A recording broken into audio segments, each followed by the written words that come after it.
Good evening and a cordial welcome to all. My name is Embattled and I serve as the director of the University of Notre Dame Rome Global Gateway.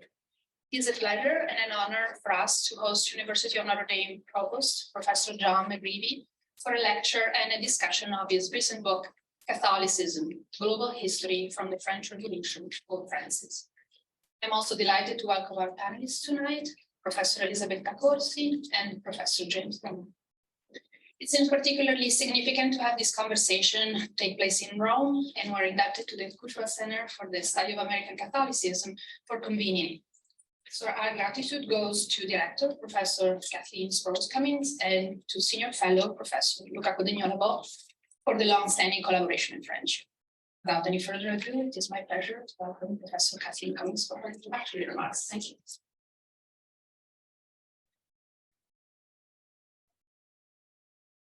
Thank you, Sylvia. Warmest thanks to you and Costanza, Anna, Danilo, Simone, and all the staff at the Rome Global Gateway for organizing this event with characteristic graciousness and attention to detail. It's always a wonderful opportunity to sponsor a Cushwa event here, and especially this one. I'd also like to express my deep gratitude to Professor Luca Codegnola, who is the Cushwa Center's Senior Fellow in Rome and is a really important bridge between the Cushwa Center campus in South Bend and in Rome. So Luca is standing back there. And I'm also grateful to our distinguished panelists who I'll introduce in a bit more detail when they speak. But finally, I'm just exceptionally grateful to Provost John McGreevy for giving all of us the opportunity to discuss his recently published book, his fourth and most ambitious, and one that has truly likely to have a seismic impact on the field. This is hardly John's first visit to the Rome Global Gateway. In fact, he and I led the Rome seminar in 2014, the first year this building opened. But it is his first visit since taking up his appointment as Provost last July. And as such, he's gotten a little busier. So we are grateful that he's made the time to come over and give us this opportunity to discuss his fine book. Catholicism, A Global History from the French Revolution to Pope Francis was published in September, and it's already been widely reviewed in the New York Times and the Atlantic, where it was featured in December as the single must-read of the day. But so it has a very wide audience, which is wonderful, but it's already this soon after its publication having a historiographical impact, truly reorienting the study of global Catholicism and acting as a catalyst for new research, including for some of the scholars present here today, and certainly for me. John is going to speak to us now about the themes of the book. On the off chance, some of you might not have a chance to read all the way to the end of the 500 pages. In all seriousness, even those who have had an opportunity to read the book, he'll give us kind of a high-level view of what he did and of the impact that his scholarship hopes to have. And as I said, that's likely to be very large. John, thank you.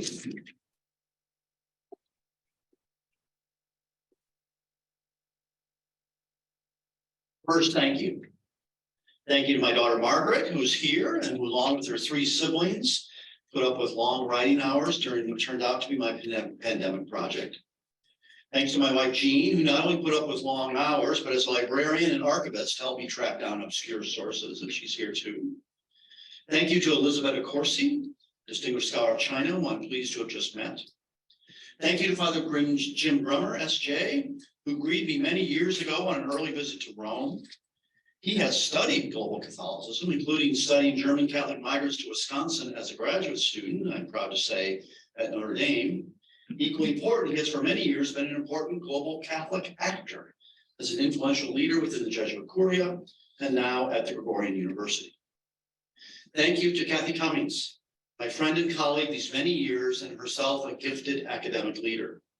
Kathy's vision for Rome as the hub of the field of global Catholic history, her capacity to champion scholarly projects, her ability to get access to new or little used sources, including dozens of archives, and the Vatican archives more broadly, her guide to those, will shape our understanding of this subject for decades to come.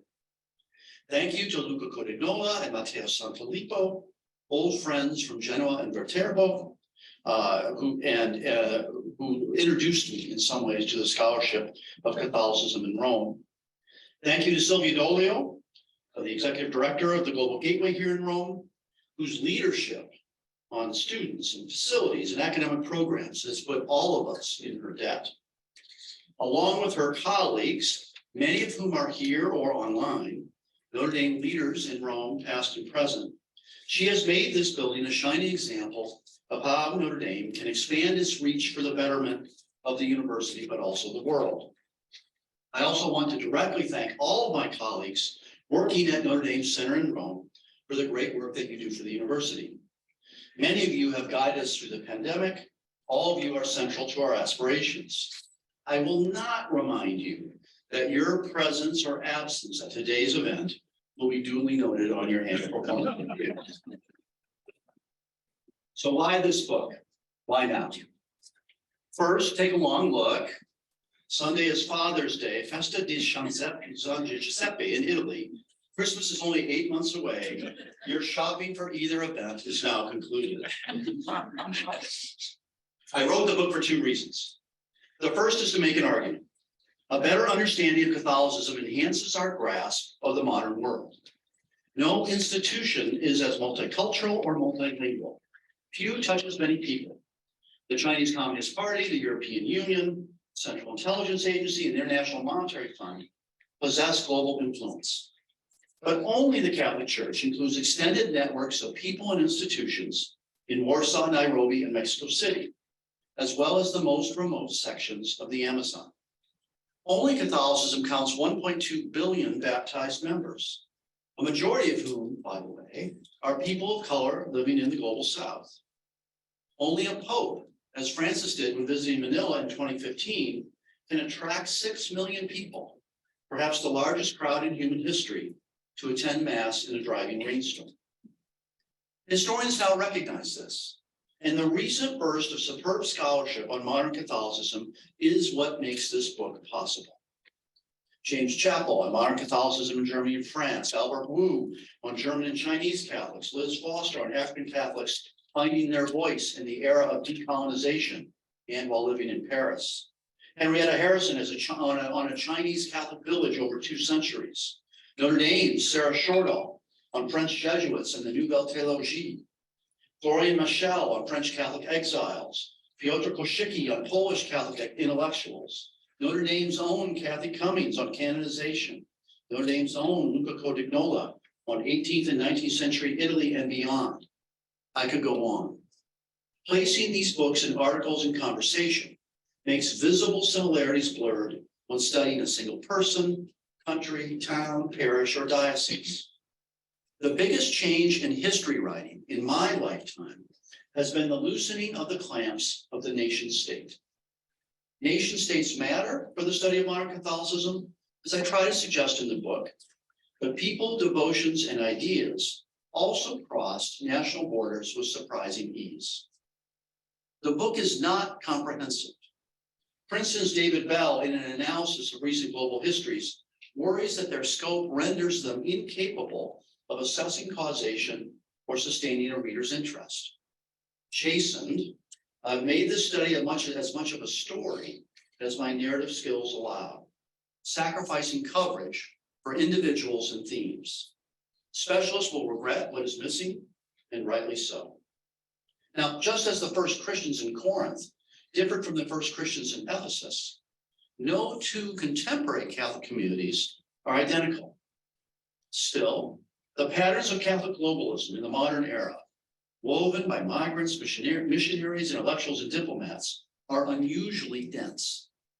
One example, a generation after an impoverished 14-year-old girl, Bernadette Soubirous, reported that the Virgin Mary appeared to her in 1858 in the Pyrenees village of Lourdes. Just a generation later, an astonishing 250,000 pilgrims descended upon that village each year.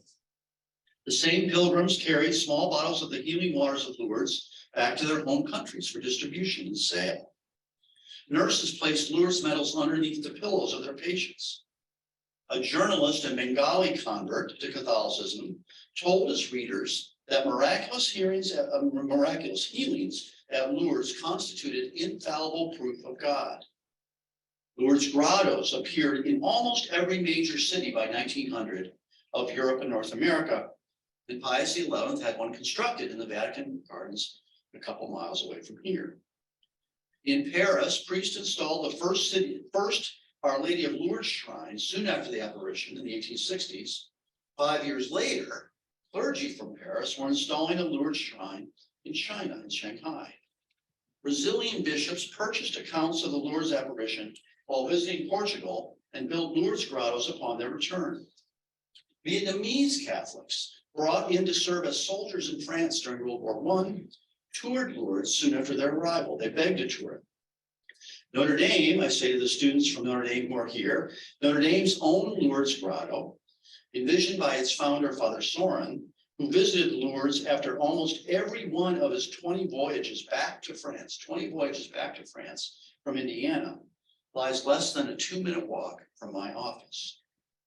So, the first reason I wrote the book is to convey the importance of modern Catholicism as a global institution.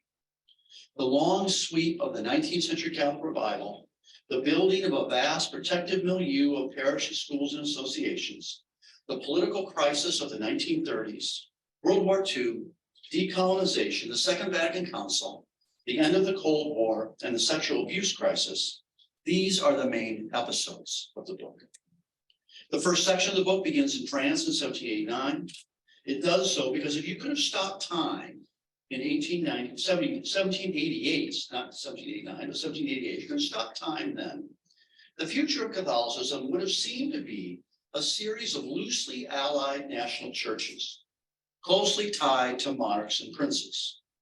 Instead, the destruction wrought by the French Revolution and the ultramontane revival that flourished in its wake resulted in a church with brilliantly creative, hugely popular, and populist forms of piety, all tightly tied to Roman authority. That authority grew more encompassing throughout the 19th century and was consolidated in a symbolic sense with the First Vatican Council and the declaration that a pope could, in very limited circumstances, be infallible. One of the central figures of this section of the book is Mother Mary McAuliffe, an Irish nun who founded the Sisters of Mercy in the 1820s, and who in turn, the Sisters of Mercy scattered across the globe, bringing with them an Irish Catholic style to what we used to think of as simply the British Empire.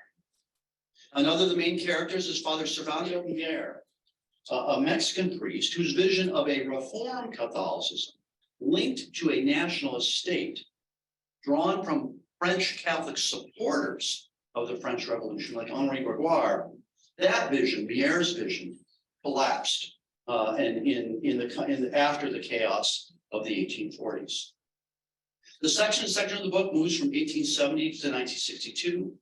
It describes the deepening of the Catholic milieu of schools, churches, and associations founded in the 19th century as a mechanism to protect Catholics from a world perceived as hostile and to project their influence.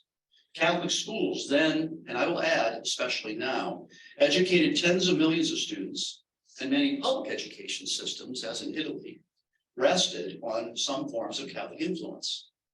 The term we sometimes use to describe this milieu of institutions, associations, and schools, Catholic ghetto, is not a compliment, but historians now recognize how powerful this Catholic ghetto was.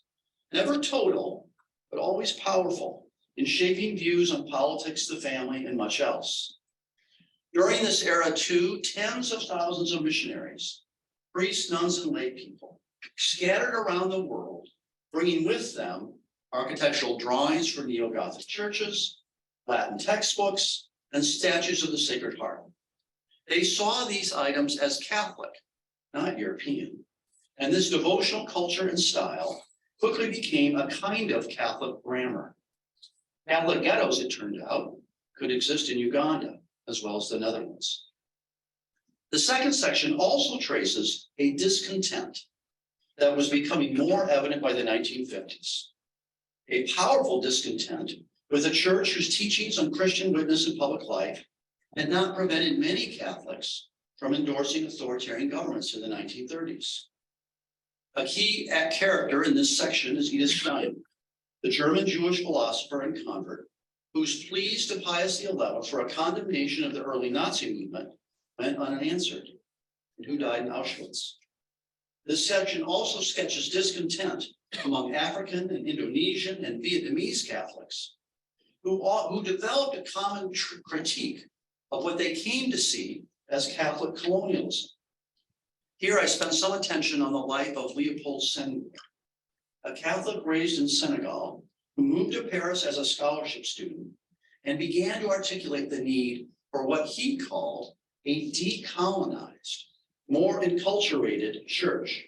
Even that's on one hand. On the other hand, he's founding the famous Negritude aesthetic movement.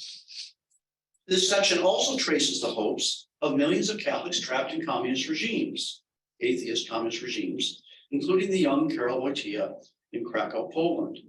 They desired greater ties, not less, with the Universal Church, even as Catholics in North America and Western Europe are becoming more restive or more questioning about the need for more flexible forms. This section analyzes Latin American Catholics beginning to veer away from the region's historic ties between Catholic and economic elites. Ties that started to seem inadequate for a region marked by such inequality. No longer, some Latin American Catholics started to say, can we only run schools for the region's elite when most Catholics in Latin America cannot attend at any school at all? The central figure in this section is Jacques Maritain, the French philosopher. Maritain critically led the charge to articulate a Catholic case for democracy in the frightening days of the 1920s and 1930s. Now, many Catholics had practiced democracy from the 19th century through the 20th century, especially Catholics in Anglophone countries. James Scullin, son of an Irish Catholic immigrant, was elected Prime Minister of Australia in 1929. Al Smith, son of an Irish Catholic immigrant, ran for president of the US as the Democratic nominee in 1928. But Catholic theory had lagged Catholic practice. Famously, Smith, when asked about a papal encyclical, replied, "What the hell's an encyclical?" There was a Catholic theory to think about democracy, and so we shouldn't be surprised that many Catholics in Portugal, with the Salazar government in Austria, with the Adolfo's government in Brazil and Argentina, had welcomed authoritarian governments in the 1930s. Maritain urged a different view, and he crisscrossed the world frantically in the 1930s, trying to make a Catholic case for democracy. And during World War II, in exile in the United States, he corresponded with Charles de Gaulle, and fighting against the Nazis or trying to raise troops to do that, trying to make the same claim.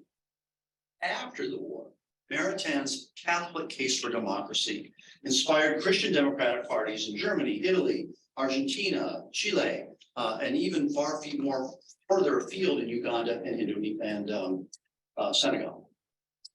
But Maritain did even more. He urged a reconsideration of aesthetic issues, a kind of Catholic modernism. He helped arrange for the hiring of Henri Matisse to design a church in France. He despised neo-Gothic churches and said Catholics needed to figure out new forms. He inspired a generation of novelists from Flannery O'Connor in the United States to Shusaku Endo in Japan. He became not only an early proponent of Christian democracy, but an early proponent of the European Union. He urged an end to the 19th century Catholic ideal of a union between church and state. All of these positions in the 1940s and 1950s were minority positions.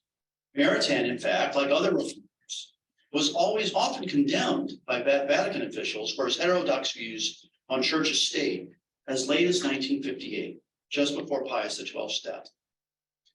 Then, in 1958, almost the end of this second section, Catholic time accelerated. I spent an entire chapter in the third and final section of the book on the extraordinary and highly unexpected events of the Second Vatican Council. It is the single most important religious event of the 20th century, and all of us still reverberate to its aftershocks. The council led to a church committed to democracy and human rights, from Poland to South Korea to the Philippines. It produced in Latin America, and not just Brazil, a liberation theology. It produced in Africa, paradoxically, a church more tied to Rome after decolonization than anyone had thought possible. At the same time, the inability of the church at the council to develop new mechanisms for transparency and voice in its, or even in its immediate wake, laid the groundwork for some of our own challenges. Catholic women received little or no voice at the exact moment of acceleration for second wave feminism and all that that movement meant for expanding women's roles. The same inability to grapple with transparency and voice, even as corporations and universities and government agencies in their fumbling way found themselves compelled to do so, also helps explain not so much the existence of sexual abuse, but its cover-up. The very structures that had proved so powerful in building a protective milieu in the 19th and 20th century, by the late 20th century, we can now see, did not, could not protect the most vulnerable Catholics. Okay, that's the first reason, to insert Catholicism into histories of the modern world. The second reason I wrote the book is more personal. Most of my life, to my amazement, has been spent studying in, teaching at, writing about, and administering Catholic institutions. On an almost daily basis, I get asked, how did we get here? The history I sketch has led to a church marked by unprecedented vibrancy in sub-Saharan Africa and South Asia, concern for social justice everywhere, and global connections. When my family took a vacation in rural Minnesota about 5 years ago, we discovered that the celebrant of the priest at this tiny little church in rural Minnesota, the celebrant or priest of this tiny little church was from southern India near Goa. He typed up his excellent homily so that his parishioners, the descendants of 19th century German and Irish farmers who had migrated to that region, could understand his accented English. If we could all fly this Sunday to Guangzhou, China, we would see there 2,000 Nigerian Catholic laborers attending the 12 p.m. Mass at the cathedral. That cathedral in Guangzhou, China, was built by French missionary priests, or really built by Chinese laborers, at the exact moment that in South Bend, Indiana, Father Soren and Irish laborers were building the Basilica of the Sacred Heart. That Catholics proved so capable of building institutions during that 19th and 20th century period means in some ways that their influence outweighs their numbers. In India, some of the most prestigious secondary schools right now are Catholic, and citizens of all faith backgrounds vie to enroll their children in them, even though the percentage of Catholics in India is tiny. 25% of Australia's children are in Catholic schools. In a deeply impoverished country like Chad, Catholics are only 8% of the population. Most of the population is Muslim. But Chad, a country with very few stable institutions, contains 64 Catholic schools, 9 hospitals, and 102 parishes. Meanwhile, as many of you know, in much of the world, including the United States and Italy, the number of observant Catholics is declining, even hemorrhaging. The structures built in the 19th and 20th centuries barely stand. In 2020 in Ireland, once the source of missionary clergy and nuns for the entire Anglophone world, more bishops were ordained, this is in Ireland, 2020, 2, than priests, 1. The sexual abuse crisis has taken an extraordinary toll on survivors above all, but also on the credibility of Catholic institutions and the people who run them. The confidence of an earlier era, the West German magazine Der Spiegel explained to its readers in 1962 that the church had, quote, achieved a unity and consistency in teaching and structure never before seen, end quote. That confidence is a distant memory. Now, until February, the only person alive who played a major role at the Second Vatican Council, the last person alive who had played a major role at the Second Vatican Council was not Pope Francis, but another elderly man wearing white robes. That was obviously the 95-year-old Pope Benedict XVI, Pope Emeritus, formerly Joseph Ratzinger. Benedict XVI's funeral has severed the living memory of the council from its history. It begins, that funeral begins the post-Vatican II era. Pope Francis was a Jesuit seminarian at the time of the council. He is utterly invested in its texts, but he also proposes a new phase of the reception of the council. His favorite term is discernment, central to Jesuit spirituality, and for him, the interpretive key. It means discerning or ascertaining God's will for a particular person. even for a global church at a particular moment. Discernment takes time, it requires mid-course corrections, and it only works, to quote Francis, after looking at the signs, listening to the things that happen, the feeling of the people, especially the poor. One dimension of this new reception of the council is a new focus on church governance. In the early 19th century, Catholic reformers in Latin America and Spain drafted some of the world's first constitutions. And they took that political experience and transferred it to the church. Why can't, they wondered, lay people have more representation within a church led by ordained clergy? That movement of representation and voice within a particular type of Catholicism was derailed by the popularity of the Ultramontane revival in the 19th century. It was resuscitated a little bit at the end of the Second Vatican Council with the Synod of Bishops. And now Francis is taking these questions of voice, placing them on center stage. As most of you probably know, national synods are underway or just concluding around the world. And the Germans in particular are producing controversy that has been built on a long tradition of clergy, nuns, lay leaders, and bishops gathering for discussion. In Rome in 2023 and in 2024, a massive synod will occur with participation from Catholics around the world. Perhaps the synodal experience around voice and representation might have political spin-offs. Maybe it'll work the other way this time, not going from politics to religion, but from religion to politics. In 1941, when Jacques Maritain was in the United States, exiled and watching Catholics support authoritarian governments in much of the world, in despair, he wrote a letter where he said, I think I'm going to write a new version of the Federalist Papers, explaining why Catholics should support democracy. Well, he never got that done, but we could use such a document now, as American, Brazilian, and other Catholics strategize on how to repair fractures not only within their churches, but within their countries.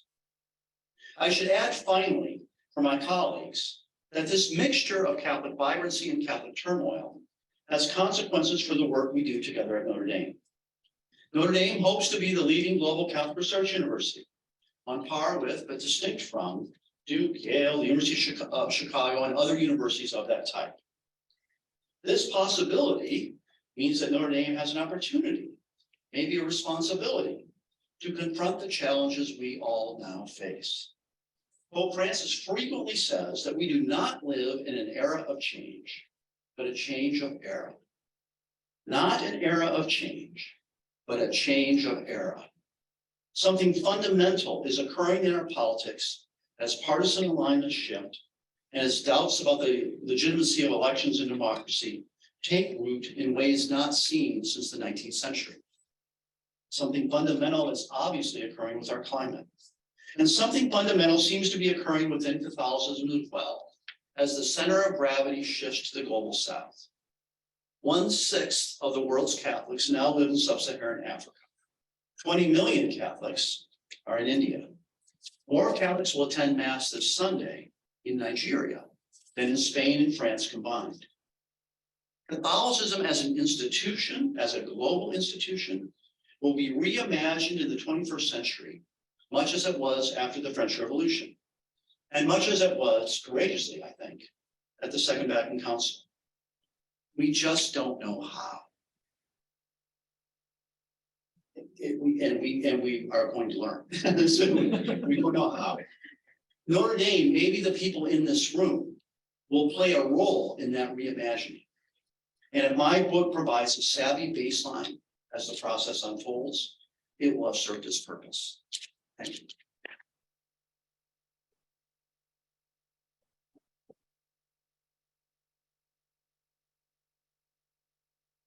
Thank you, John. It's my great honor to introduce the first of our two distinguished panelists. Each of them will speak for about 15 minutes on the book, offering some reflections and provocations, and then we'll have a chance for some questions from the audience as well. Professor Elisabetta Corsi is a member of the Kushma Center's advisory committee in Rome, and as such has been just a wonderful colleague to me. But she is a chair professor of Sinology and East Asian History at Sapienza Università di Roma. She's previously taught at El Colegio El Liceo de Mexico and is presently an invited professor at the Pontifical Gregorian University, where she lectures on the history of the church in Asia. Since 2021, she has served on the Committee for the Assessment of Research in Public Science and Technology Transfer of Italy's Department of University and Research. She is also a member of the Sapienza Quality Assurance Board and was a founding member of the Sapienza Teaching Enhancement Work Group. Professor Corsi's research interests focus on the role of Jesuit missionaries as scientific mediators during the early modern period. Her most recent publications include Idolatrous Images and True Images, European Visual Culture and its Circulation in Early Modern China. That was published in R.S. O'Toole, I. Del Valle, and A.H. Moore, editors, Iberian Empires and the Roots of Globalization, which appeared with Vanderbilt in 2020. She also is the author of The Eclipse of 21 June, 1629 in Beijing in the context of the reform of the Chinese calendar. That was published in the Journal of Astronomical History and Heritage, also in 2020. Her most recent book, La Fábrica de las Ilusiones, will be forthcoming in a revised and enlarged edition in English under the title Fabricating Illusion, the Jesuits and the Dissemination of Linear Perspective in China, 1698 to 1766. Thank you, Professor Corsi.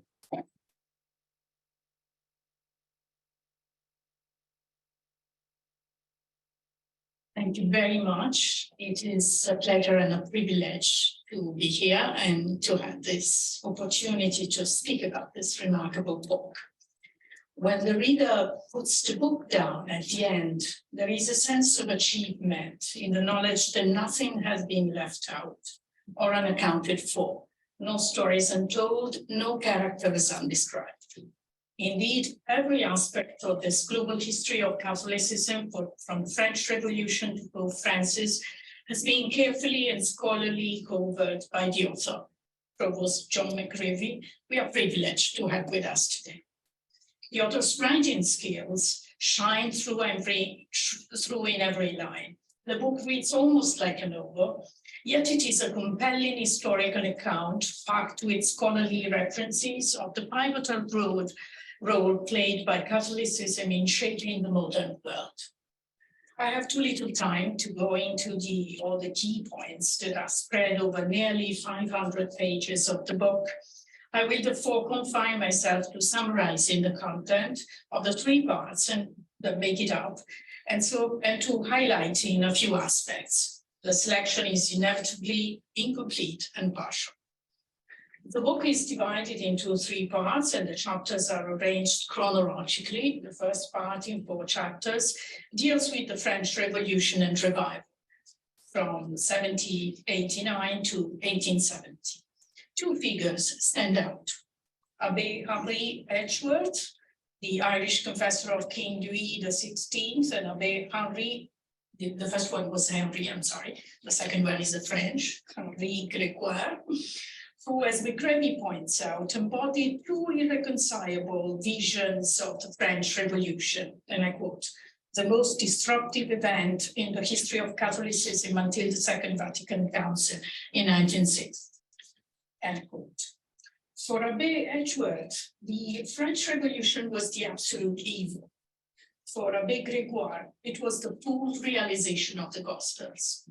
The 2 priests also embodied the tensions between reformist and revivalist Catholicism. The former called for a simpler, less baroque piety, such as that described by Ludovico Antonio Rattori in his famous treatise De la regolata devozione dei cristiani, on the regulated devotion of Christians. Its program was reflected in the 85 degrees of the Synod of Pistoia, 1786, in particular, the call for vernacular liturgies and the restriction of religious festivals.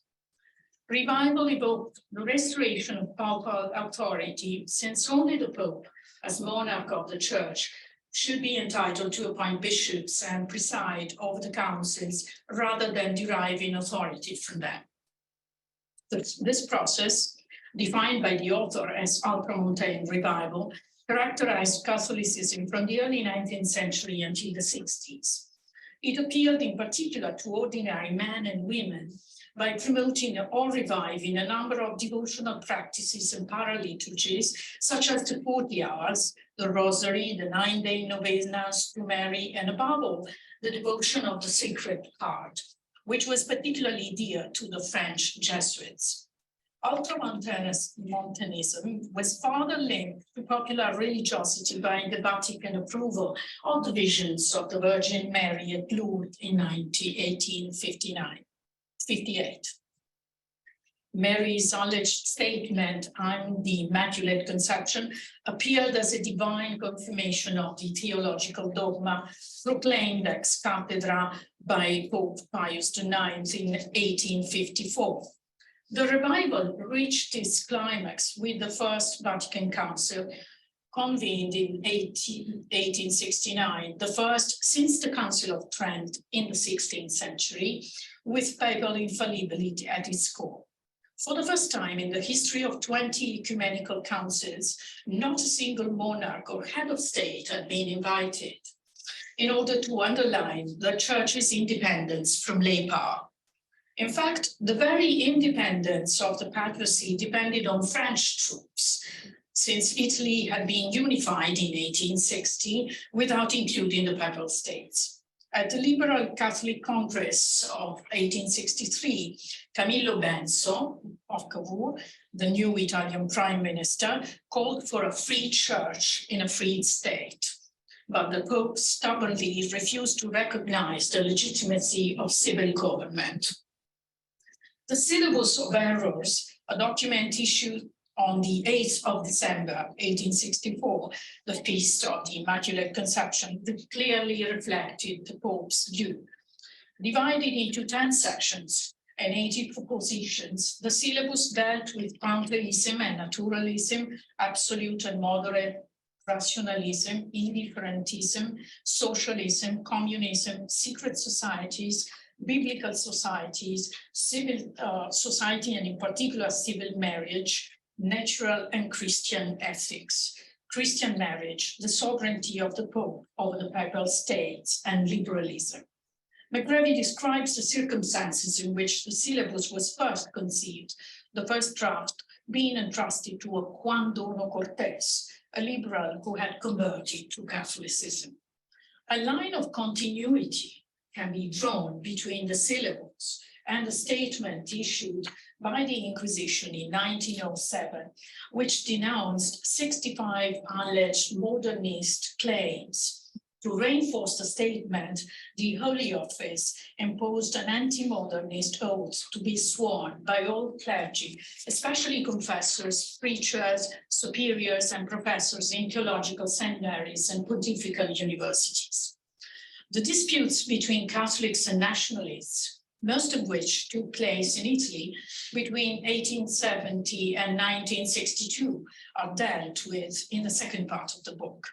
McGreevy uses the term milieu to define the Catholic proclivity to build infrastructures that would reinforce their identity in the 19th and 20th centuries. The dominant current of philosophical thought was Neo-Thomism, strongly promoted by Pope Leo XIII to counter contemporary liberals. Indeed, Neo-Thomists valued community over individual rights and justice or social order over free expression and religious freedom. Nonetheless, for reasons of economy, the liberals and the Catholics found themselves in agreement. In 1891, the encyclical Rerum Novarum was promulgated by Pope Leo XIII. It was to become the founding document of the modern Catholic social thought.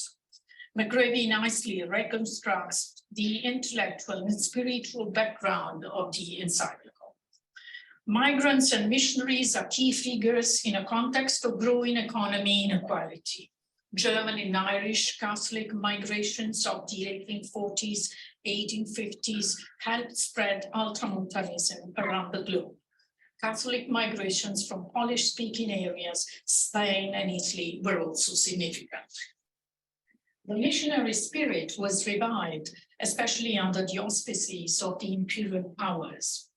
New religious congregations, both male and female, flourished, They were particularly active in the medical and educational fields in Asia and Africa. The term Catholic milieu applied not only to Europe and North America, but also to Africa and Asia. In addition to bringing Catholicism, missionaries in the late 19th century began to emphasize that they brought civilization, a user-friendly imperial concept, as the author says, argues McGreevy. The missionaries' ambition to transform indigenous cultures betrayed a sense of racial superiority. Terms like enculturation, acculturation, and enculturation did not yet enter religious discourse. The third part of the book deals with the events that brought to an end the phase of Catholic history that began with ultramontane revival in the early 19th century. The main outcome of the council, namely the three documents defining a new relationship between the church and the world, the pastoral constitution of the church in the modern world, Gaudium et Spes, the Declaration of Religious Freedom, Dignitatis Humanae, and the Declaration of the Church to non-Christian religions, Nostra Aetate, had been approved by a large majority of the bishops present at the council. Despite the innovations that the council undoubtedly introduced, many of the ideas behind it had been discussed by theologians for some time. McGreevy eloquently describes a theological movement known as ressourcement, which sought a deeper understanding of Christianity by rediscovering its earliest sources. This movement would eventually replace neo-Thomism. He also devotes a chapter to liberation theology and its failure to give the church a new direction. Liberation theology ended with the Polish Pope, John Paul II, and his focus on Eastern Europe. McGreevy quotes the then prefect of the Congregation of the Doctrine of Faith, Joseph Ratzinger, as saying that the collapse of communism seemed to be, and I quote, a kind of twilight of the gods for this theology, end quote. The book ends with perhaps its two most complex chapters. They are devoted to sexual abuse and its cover-up, and to Pope Francis and his possible legacy.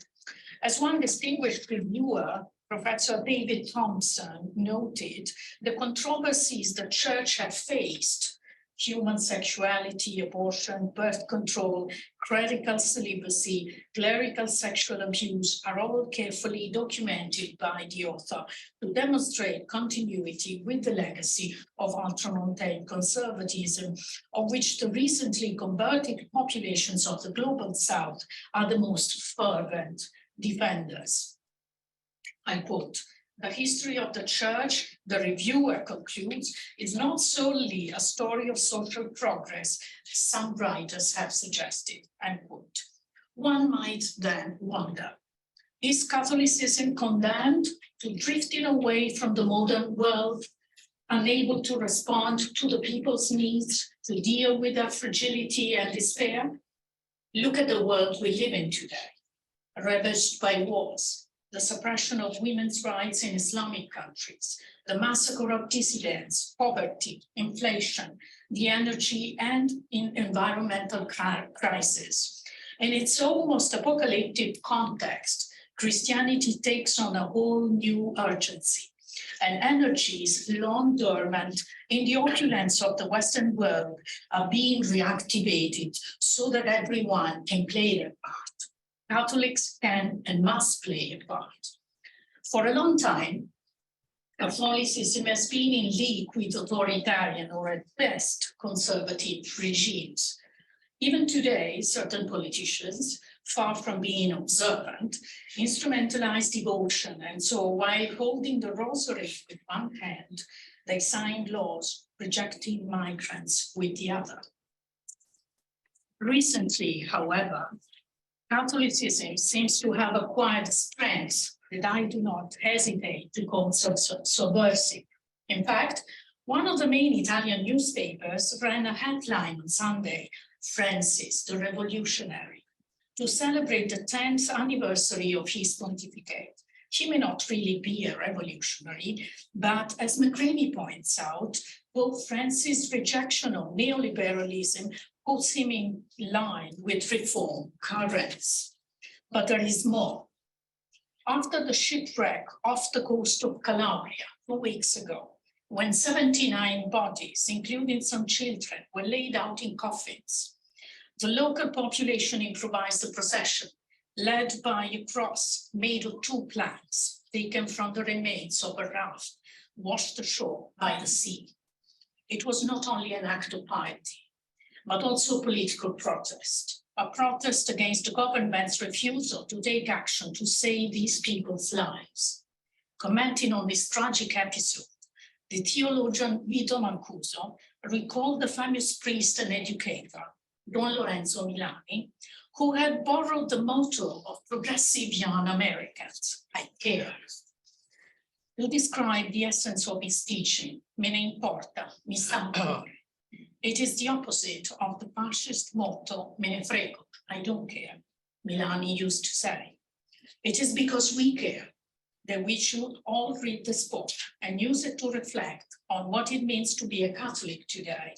This is not clerical or confessional reading, but an indispensable guide for everyone seriously concerned with understanding the complexities of the world we live in and the events that have made it what it is. Thank you.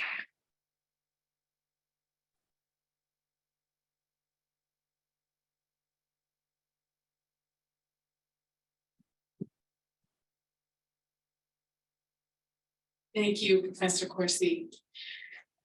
And thank you for your reading of the book, for the questions that you raise, and also just for being such a wonderful colleague to the Cushwa Center and our broader work in Rome. And I want to take this opportunity to recognize another member of the Cushwa Advisory Committee in Rome, Roberto Regli, from the Pontifical Gregorian University, who is co-sponsoring this event today, the Faculty of History and Cultural Heritage there. And that leads a very nice transition. We have someone else from the Pontifical Gregorian University with us serving as our second commentator, Father Jim Grummer. Now, I was going to mention his degrees, including the most important one, but John already stole my thunder in that. So I'll just say that he has his PhD in history from the University of Notre Dame, where he wrote on German Catholics in his native Wisconsin. Perhaps some relatives of the parishioners were the McGreevy family vacations in Minnesota.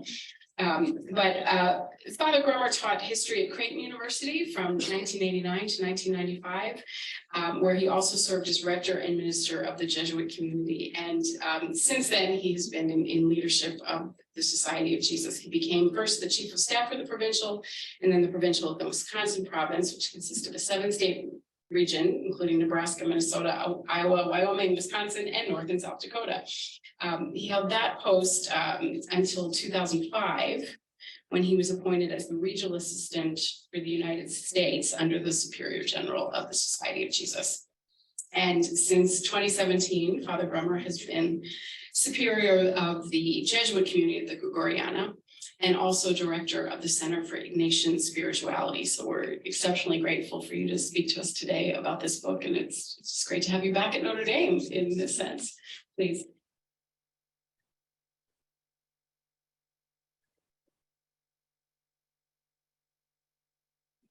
Thank you very much. Just to say right from the beginning, I want to thank the Cushwa Center because that's why I'm here. I was a Cushwa graduate student 40 years ago. I'm certainly grateful for the education that the center made possible for me and the chance to use that today in thanking the Cushwa Center. I'm going to talk about why I like the book and why you should read it. I liked it because it's a portrait of the church that I love, which you really touched me with your remarks. Thank you so much. Yeah. Oh, okay.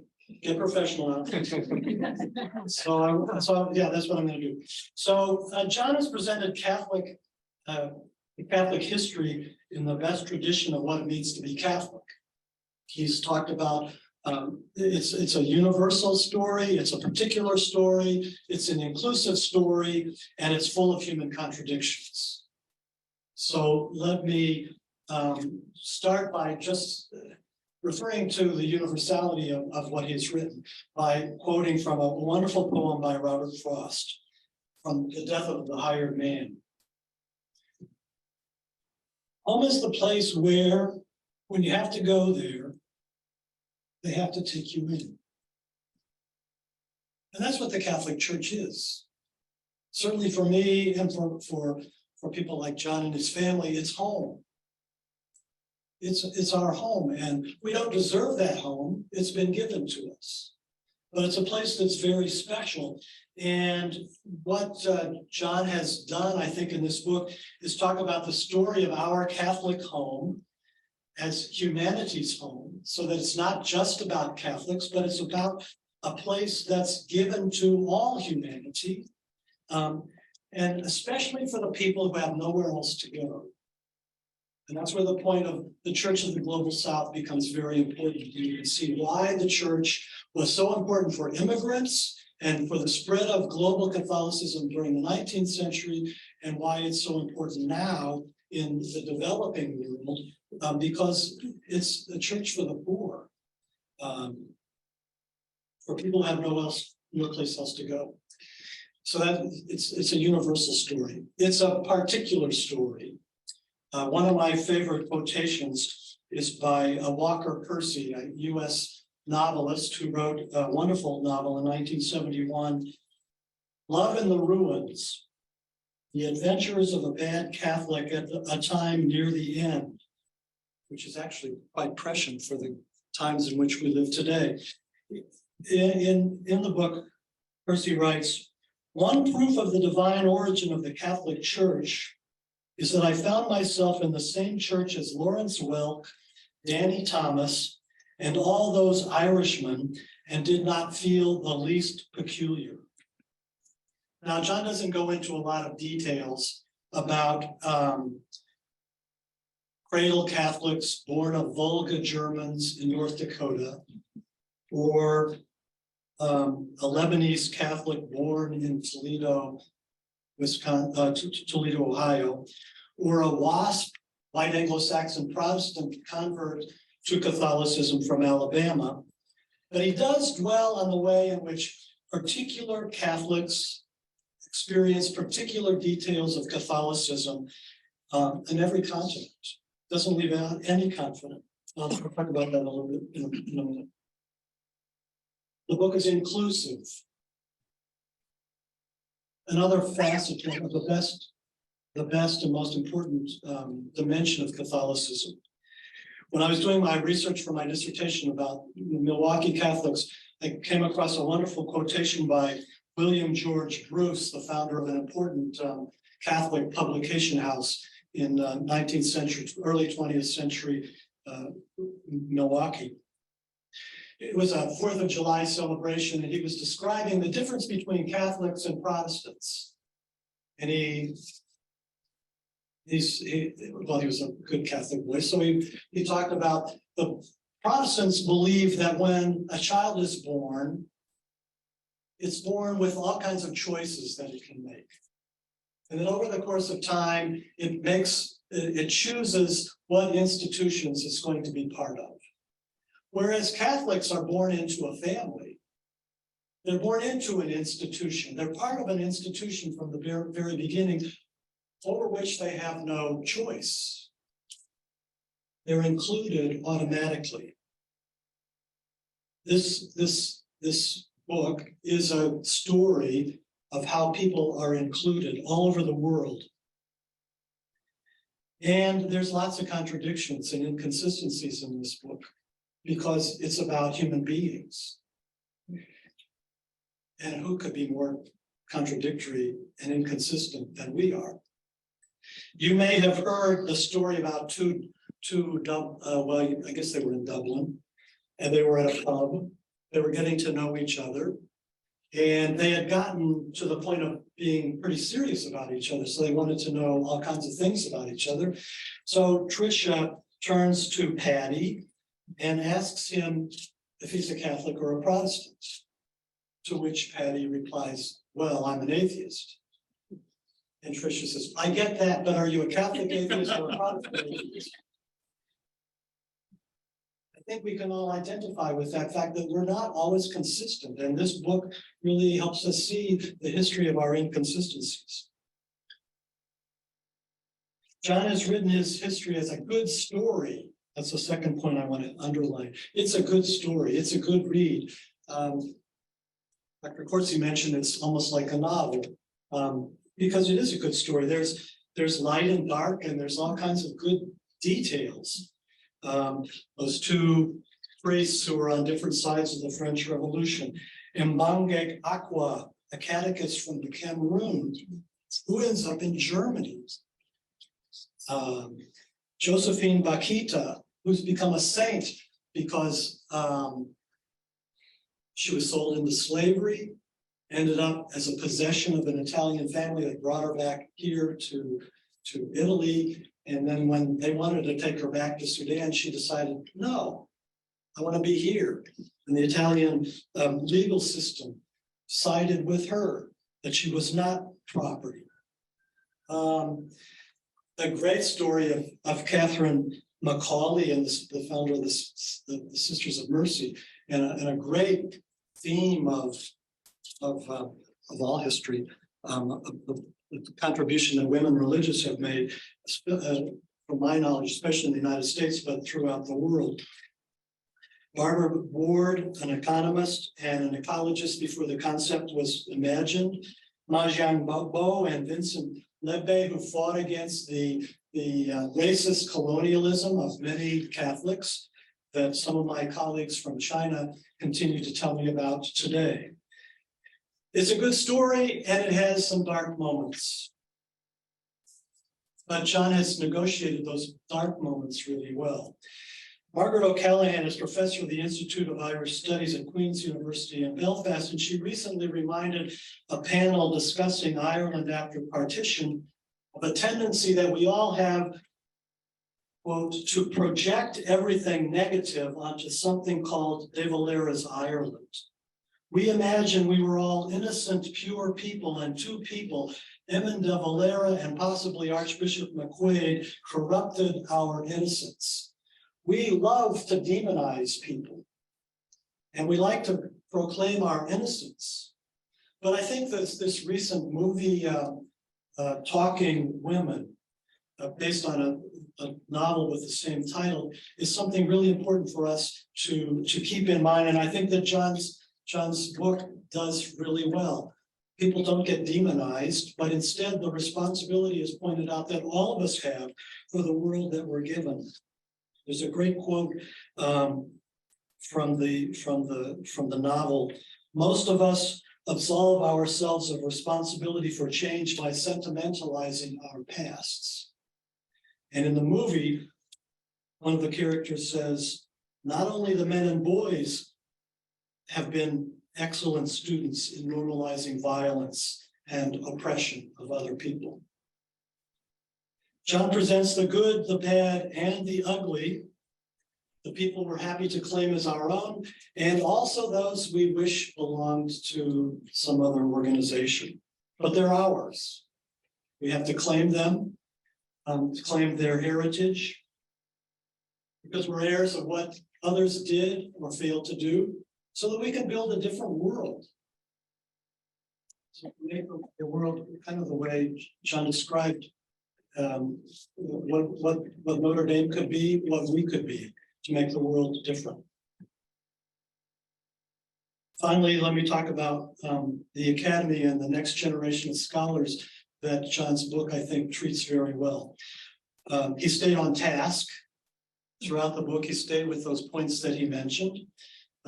He shows us how to understand Catholicism, the planet's largest, most multicultural, most multilingual, most multinational organization, because that helps us understand the world in which we live.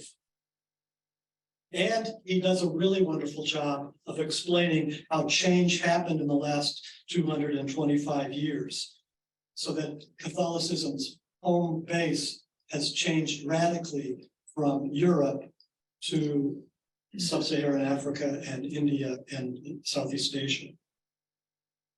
He's framed lots of helpful categories that we can use in the future for study. The interplay between the conflict of the classicist and historicist worldviews, the relationship between Reformed Catholicism and Ultramontanism, the transition from the Church of the rich and powerful to the rich and the poor, how Catholicism has liberated and also limited the role of women, the important role Catholics have played in international economic development and the ecological movement, the impact of democratization and scandals arising from the abuse of power, and kind of subtly, the power and pervasiveness of anti-Catholicism, persecution and prejudice, which has made us what we are, and I think helped us to be better than we might otherwise have been. Finally, students, the first footnote has 25 books that are worth reading. And they would look really good on the bibliography of a paper that you write. So let me recommend those. 25 books written in only one decade, the last decade, about the changes of Catholicism. There's 65 pages of notes. Again, it's worth the price of the book just for the notes. He shows how the field has grown and developed in recent years, and as I said before, opens the doors to lots of things that can be studied in the future. So, John, thank you for showing us so much about Catholicism that we never knew before, how we got where we are, and how Catholic history helps us better understand all the residents of this planet. Thank you.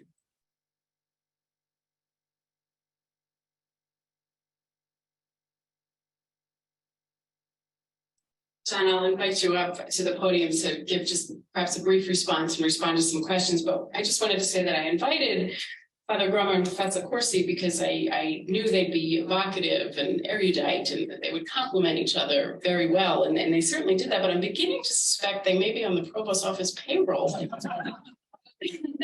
They have certainly provided reasons for all of us to read the book and for many of us to reread the book in response to some of their observations and questions, which were very moving.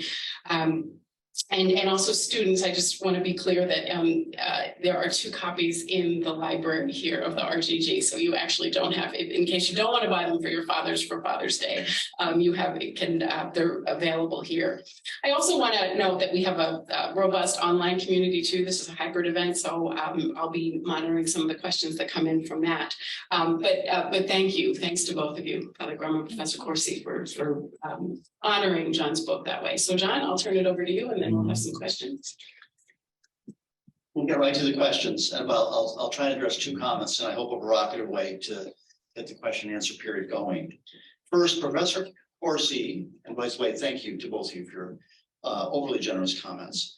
Professor Corsi at one point in her remarks asked, is the fact that the majority of Catholics are people of color living in the global South, what will that mean for the future of Catholicism in relationship to trends within North America and Western Europe? It's a really interesting question because Catholics in the global South tend to be more conservative, if I can use that word guardedly, on questions of sexual morality and some of the more controversial questions within North America and Western Europe. They also tend to be more economically liberal, if I can use that word again guardedly, in that social justice, ecological issues, a range of discussions about inequality between rich and poor tend to shape their imagination more than some of the debates that we're more accustomed to Catholics conducting in North America and Western Europe. And so rephrased, the question might be, is that the direction of the church in the 21st century? More small c culturally conservative on some issues of sexual morality and more small l liberal on economic questions. Would that be a fair summary?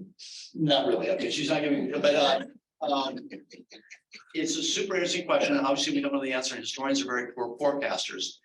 But maybe from the way I phrased the question, I think that is a little bit more of the future in the 21st century. And everyone in the northern half of the globe will be grappling with that as we think about the arc of the 21st century.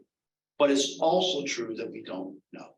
And that, for example, women's rights movements within the global south will look differently than they do in the global north, but they obviously exist now and they will exist in the future. And so how Catholicism kind of bounces off of that will be a very interesting story in the next couple of decades. Father Grummer, many interesting questions and comments that I can't take up here. But I will note, just given your own work too, the importance of migration in this story. I tried to talk in the book about 19th century migration. 70 million people leave Europe between 1814 and 1914. It's one of the great human migrations in history. There are a couple others, people leaving India for Africa and Southeast Asia, but this is one of the 2 or 3 greatest human migrations. Had enormous consequences in the sense of carrying a Catholic culture around the world. And now we see other forms of migration. The cliche is sometimes that the Filipinos are the new Irish. But there's something to that cliche. If you go to Sydney right now, or Hong Kong, or many other cities where Filipinos are a large part of the population, they have brought their Catholicism with them.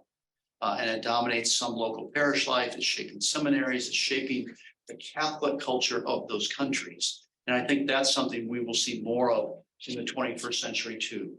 Patterns of long-term migration from overwhelmingly Catholic countries reshaping the contours of how the church relates to the world.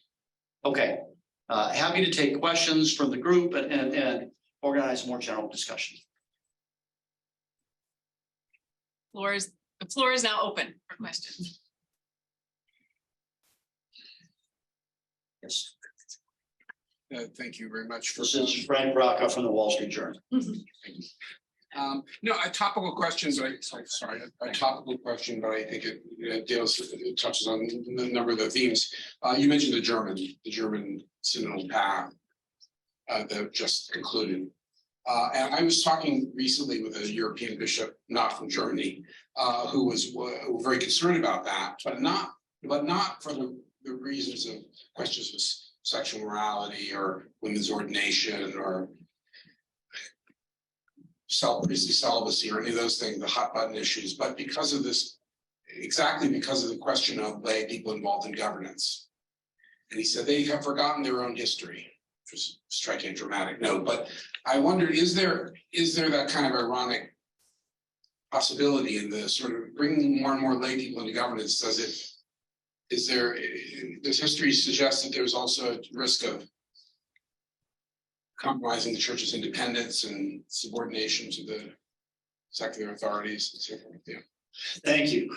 Fair enough. And if you look at Catholicism in the 19th century, one reason Catholicism built up what I call the milieu, not original B, but that milieu of schools and associations and Catholic worlds was a fear that nation states might dismantle Catholicism. It was a fear in Italy where the governments of the 1870s and 1880s were quite hostile to Catholicism. It was a fear in Germany. It was a fear actually around the world. And that was a reason to build up a particular hierarchical vision of authority. And in retrospect, that was a pretty, looked at simply from an organizational point of view, that was a pretty smart strategy. Catholicism, in most ways, shapes or forms, survives the 19th century in a stronger position than most forms of Protestant, for example, or certainly most forms of Judaism. Yet, I think the moment is different now. What I try to suggest in the book is one of the striking things about the global history of the 1960s, independent of religion, is the increased numbers of calls for voice and representation in all kinds of organizational structures, corporations, universities, government agencies. That voice or representation was always inadequately, imperfectly realized. No one thinks the Environmental Protection Agency has perfect voice, or the European Union or other organizations, but it has more voice and representation. And I think that was the great missed discussion at the Second Vatican Council, which did so much else. It was primarily external in its discussion of issues. And that missed discussion of voice and agency, voice and representation in particular, is what Catholics are grappling with now. So is the German synodal path, which I haven't been following carefully, perfect? I'm sure it's not. Does Catholicism have to figure out structures in the 21st century that better represent lay people, especially women? Absolutely. I think to be a credible institution in the next couple of generations is crucial, in part because of the moment we're in. So the moment of the 19th century was a different moment, the late 19th century. We're at something else now.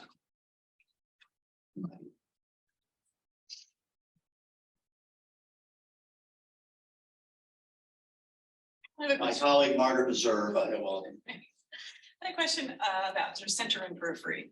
So many of the stories that you tell in the book are about a kind of local articulation of Catholic identity, Catholic devotion, and the strength that's kind of redounded to the institution from what's been happening around the world and what Catholics have been doing around the world. But then you also rightly call attention to how much of a shift in character there can be from, say, a Benedict to a Francis. Almost overnight, new leadership puts a different stamp on the institution. So I wonder if you could reflect a little on the institution and its global membership versus leadership. And where do you think the changes have come from? And do you see changes over time in how the leadership of the church is actually able to guide and direct some of the phenomena that you've been describing? So just to hang on the microphone for a minute, would this, another way of framing this question be, do leaders matter? Yes. Yeah. That is, are really, so if you imagine, just for example, you could say, okay, shift from Benedict to Francis, significant shift in orientation, significant shift in worldview, although not entirely different, lots of similarities there too. But does it matter to Catholics in Cameroon and Uganda and the Philippines? It's a 1.2 billion member institution that in its way is sort of decentralized too. I tend to think they do over the long haul. That doesn't mean they matter entirely. It doesn't mean, of course, that larger trends can't, you know, when historians of 100 years from now look back, they'll collapse Benedict and Francis into a longer sweeping narrative of what happened during this period. But my prejudice as an historian is that institutions and leaders do matter. And I think the church in many, but not all ways, is rather different after 10 years of Francis than it was after what I would call the 33 years of John Paul II and Benedict. Lots of things are, lots of continuities, lots of things that neither pope can shape or affect. No pope can shape or affect, but nonetheless, fairly significant differences in orientation. So I don't know if that's satisfying as an answer, and maybe should be trying to thread the middle, but I came out of this book project, at least, and I guess maybe other projects as well, always committed to the idea that institutions, as opposed to just individuals, matter a great deal. But more convinced than ever that leaders matter too. Now, maybe it's just because I got a new job.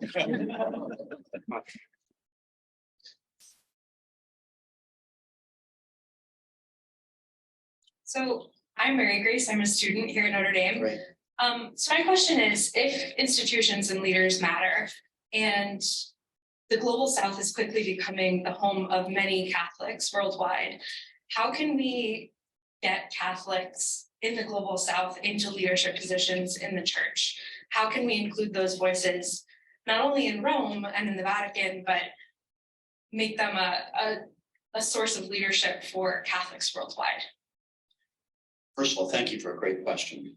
And I think it's a crucial question. Because it's not that it's happening, in a certain sense, it's happening. A majority of Catholics in the world right now are people of color living in the Global South. And so part of the challenge for the institution, it's a huge opportunity for the institution too, right? Lots of institutions don't have that, global institutions, but also a significant challenge. I would say, I'm trying to think out loud as I say this, but I think it's probably fair to say Catholicism of the big global institutions started in the North Atlantic, and we could think of a lot of different ones, is the first to undergo this transition. And the leadership transition will have to follow fairly soon after the demographic transition if the institution is going to be successful. And so that means, as you say, leaders and attention to Catholicism in the global South will have to be intentional by Catholic institutions and maybe more broadly than Catholic institutions in the global North. I think it's true for universities. I think it's true for our home University of Notre Dame, but it's even a little bit true more broadly. And how you think about admission strategies and who goes into leadership and programs that you run to connect North and South in an institution whose demographic contours are shifting so rapidly. Anyone want to add? Jim, do you want to add to that? No, that was good. No, okay.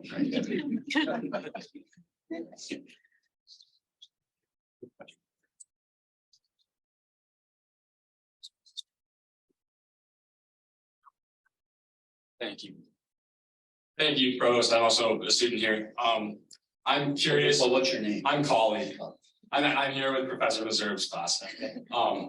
I'm curious, as Catholicism is no longer the dominant institution in the West. We have NATO, we have the European Union. How will the church position itself in relation, to this like WASP culture of the West, and what will that dynamic look like? Again, thank you for the question. WASP culture of the West, I'm not so sure that exists in such dominance as you might indicate there. If we were talking about the 1950s or 1960s, maybe we would say that. I don't think we would say that in 2023.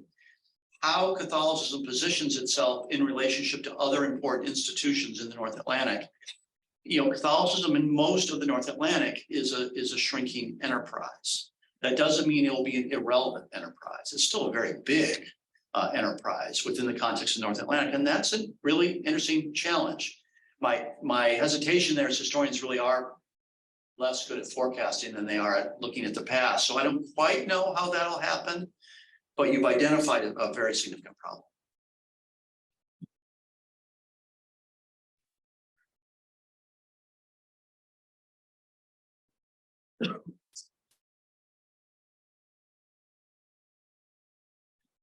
Hello, I'm Hayden. I'm also a student here. And so I wanted to ask about something a little bit more specific that was mentioned. So in regards to the Second Vatican Council, you talked about how that resulted in an affirmation of a church commitment towards democracy and towards human rights in response to what had happened during the Second World War largely. So there were a lot of authoritarian regimes still out there that enjoyed good relations with the church after the Second Vatican Council. Franco in Spain, the Estado Novo in Portugal, and as well as the Operation Condor regimes in Latin America. So how is this apparent contradiction or dichotomy? How was it treated by church thinkers in this time? And how were those two things reconciled? Again, excellent. The students are really shining here. Congratulations. So let's ask ourselves, let's put it this way. The most famous human rights activist in the world in 1975 is a guy named Dom Helder Camara from Brazil. And he's an archbishop in Recife. And he is a hugely famous human rights activist in the New York Times all the time. And your ordinary educated person would know who he is. The idea by the mid-1970s that a Catholic archbishop would be the most dedicated human and famous human rights activist in the world would have been inconceivable in the 1950s. Inconceivable. That's one of the changes ushered in by the council. So that's where the change occurs. The fact that Catholics had cordial relationships with the authoritarian government in Portugal, absolutely true. It was absolutely true. And Portugal's government was authoritarian in some ways in the late 19th century too. And that Catholics had cordial relationships with authoritarian governments in some parts of Central America. And of course, this is part of the drama of Pope Francis trying to navigate a brutal authoritarian government in Argentina that comes to power in the 1970s. That I see not so much as news. What's news is in every one of those examples, there's also a significant, for lack of a better term, liberal Catholic movement that is empowered by the council that sees human rights as indispensable to human dignity.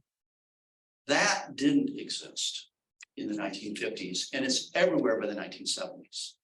And so in South Korea, for example, Catholics are in the leadership of the movement to topple the corrupt authoritarian South Korean government.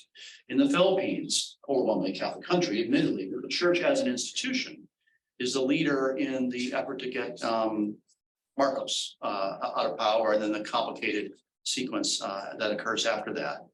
In Spain, to use your example, in the Catholic Church of the 1950s, there would have been a tremendous rallying around a threatened Franco. By the 1970s, Catholics, including many bishops, are leading efforts to move Franco aside. And after Franco's death, part of the peaceful transition in Spain, which had a formal unity of church and state, is the bishops and Catholic leaders saying, we don't need that anymore. That's not consonant with the Second Vatican Council. We have to reorder the relationship of church and state. In the church of the Franco of the 1950s, that couldn't have happened. So I think that's the news in the story, is after the council, you have that emphasis on human rights and democracy.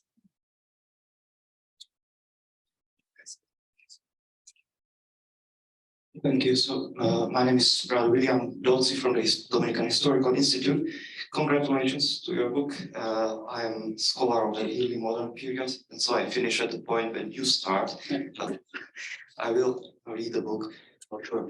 My question, have you looked at the role of religious orders in this period? And especially my question is, what is your opinion on the role of the female congregations in the church?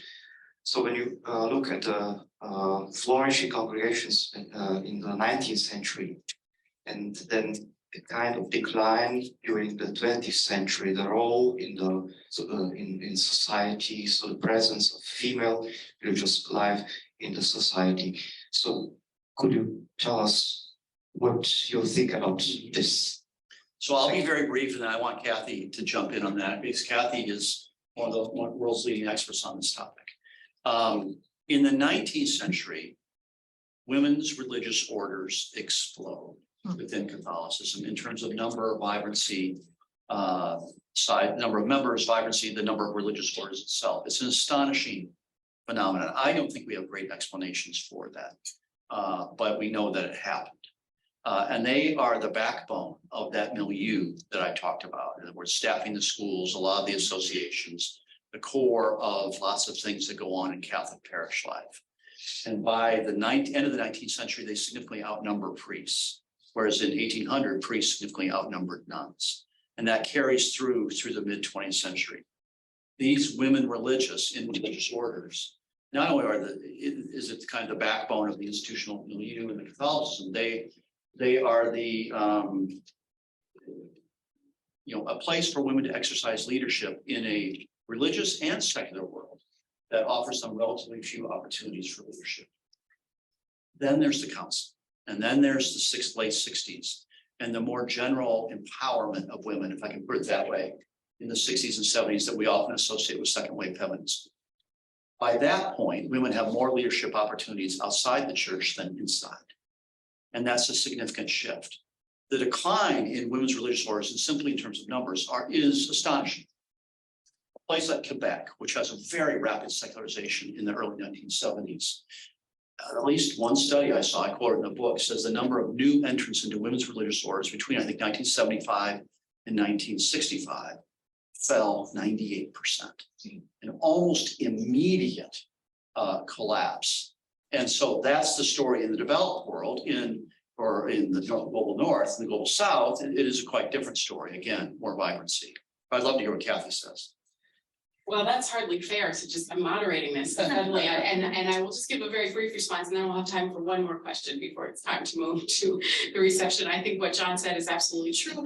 I also think this question of the institution and the role that women religious play in the institution. So I think before the Second Vatican Council, they were very identified with the institution, and certainly in the United States, but in Europe as well, many women's religious communities since then have envisioned their role as more prophetic, more certainly not anti-institution, but working around the institution and identifying less as part of the church or part of the certainly not the hierarchy of the church, but the institutional leadership of the church. And I think that has that has led to amazing, I mean, women religious are doing amazing things, but it's to your question about the leadership of the church, how much does the leadership matter? The leadership, the people who make the decisions about the institution are still overwhelmingly male, and that's a significant point. Okay, one more question, and then we'll move to the reception. Someone, this up here, this gentleman his hand has been up for a while.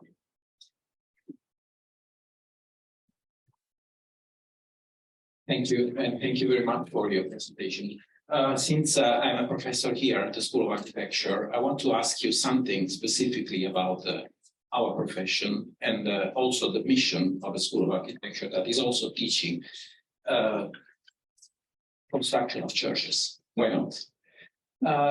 There are two stories I want to let you know about Italy, since I'm Italian. Because really, I don't know how it is possible to make decision maker people at the Vatican thinking at the side effect of a kind of misunderstood idea of modernity after the Vatican II, because they took a direction that is not there in the document. And there is a promotion of ugliness that is making people scared. I'm not kidding. A few years ago, it was decided to build a church in Foligno, and they gave the project to an atheist architect, who's one of the weird persons you can ever meet. Who built a church that is a bunker that looks like the house of Donald Duck, but without a dog. It's made of concrete. It was not possible to have the Mass on Christmas because people were freezing inside. So they made a Mass into a closer movie theater. And since I was writing articles for the magazine Radici Cristiane, I received a lot of letters of people asking to write an article on the problem of those that were living in the little villages at outskirts of Foligno, where many little churches were closed in order to oblige people to go and use that monster church. And was not only the problem of Mass, but it was also the problem of catechism. So those people that we're talking about the outskirts of a little town, where people in Italy don't like to be slave of cars. They were forced to take the cars and bring the kids to this church. Believing or not, 100 families decided not to have the first communion for the church. We're trying to get to the last question. Is there a question? Yeah, no, because the question is this. Because then there is the other story of the church of Notre in Rome, where the designer decided not to have the cross because it was disturbing his architectural composition. And the theologist, Paolo Sicurani, said that whoever was complaining because of the lack of the cross was deeply ignorant, because the cross has no symbolic value at all, because it's the whole church that has an evangelic. So people refuse to go to these churches. So what is your, I don't know if the book approaches this serious problem, but if there is any way in your book to lead people to understand that the promotion of ugliness is not inviting people to become Catholicists, but probably invited to escape that. I'm certainly not an expert on aesthetics, but I did try and weave that into the book. Yeah. And I talk about the 19th century Catholic style. And that was a style of Sacred Heart devotion, of neo-Gothic churches, of popular processions, of the world. And that was a very powerful and populist style, beginning in the early 19th century and going up to the 1960s. By the 60s, there is a real dissatisfaction with that, particularly among intellectuals, but even a little bit more broadly. Maritain, who I mentioned, and others try and develop a more modernist Catholic style. Now, I don't defend bunkers, but I do defend that effort, which was actually part of the movement that went up to the Second Vatican Council, of looking at other forms. So where do we put the communion or the tabernacle? How do we think about the relationship of the altar to the congregation? Where should the celebrant of the mass be? That's a part of Catholic history too. I do think it's fair to say that those aesthetic forms have not been as widely popular, even in their best instantiation, as the popular forms of the 19th century. We're still searching for forms of Catholic piety, popular Catholic piety, that have the same resonance but have a 20th and 21st century feel. I think that's a project for the next generation. Well, we can certainly continue the conversation at the reception, to which you're all warmly welcomed. But for now, please join me in thanking Father Provost. Okay.